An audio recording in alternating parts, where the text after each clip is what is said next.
This is VOA News. Reporting by remote, I'm Joe Ramsey. Iran unveiled a new missile on Wednesday with a reported range that would allow it to reach both U.S. bases in the region and targets inside its arch foe Israel. State TV reported that the missile uses solid fuel and has a range of nearly 1,500 kilometers. The report said the missile has high accuracy, is manufactured completely domestically, and can defeat missile shield systems. The information has not been independently verified. It comes as negotiations continue in Vienna to revive Tehran's tattered nuclear deal with world powers. Iran, which has long said it does not seek nuclear weapons, insists its missile program is only a deterrent. White House Press Secretary Jen Psaki said on Wednesday a deal is in sight, but warned that, quote, if it's not reached in the coming weeks, Iran's nuclear advances will make it impossible for the U.S. to return to the deal. Meanwhile, White House Press Secretary Jen Psaki on Wednesday repeated warnings made earlier by President Joe Biden that Americans in Ukraine should leave the country. Psaki said the U.S. State Department had assessed in October that around 6,600 Americans were in the country at the time.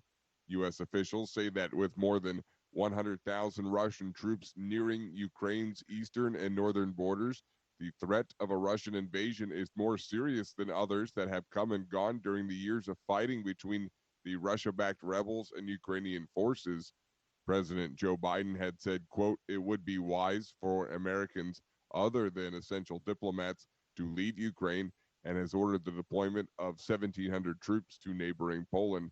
Psaki said the situation facing Americans was not similar to the mass evacuation in Afghanistan. This is VOA News. Tunisian President Kais Saied will change the Supreme Judicial Council but not abolish it, the Justice Minister said on Wednesday. Days after the president stated his plan to dissolve the body met intense criticism, including from Western donors whose help is needed to avert a crisis in public finances. The president, however, said later in the day he rejected so-called foreign interference following the widespread criticism after he announced plans on Sunday to dissolve the body that guarantees judicial independence. Tunisia's justice minister said on television that Saied would maintain the council as a constitutional institution, but change the law regulating it and set up a temporary judicial authority in the meantime.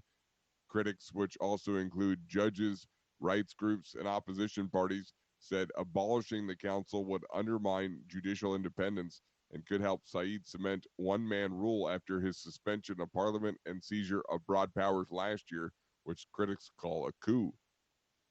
The UN's top court on Wednesday ordered Uganda to pay the Democratic Republic of Congo $325 million over a brutal war 2 decades ago, just a fraction of what it demanded. The ruling by the International Court of Justice comes as a blow to DR Congo after it sought a massive $11 billion in reparations over the devastating conflict that lasted from 1998 to 2003. Judges said it had failed to prove its African neighbor was directly responsible for any more than 15,000 of the hundreds of thousands of people believed to have died in the war. The court sets out the total amount of compensation awarded to the DRC, which is $325 million, said the chief judge of the Hague-based court. The judgment caps a long legal battle. In 2005, the ICJ ruled that Uganda had to pay reparations, but the two countries never settled on an amount and no money changed hands.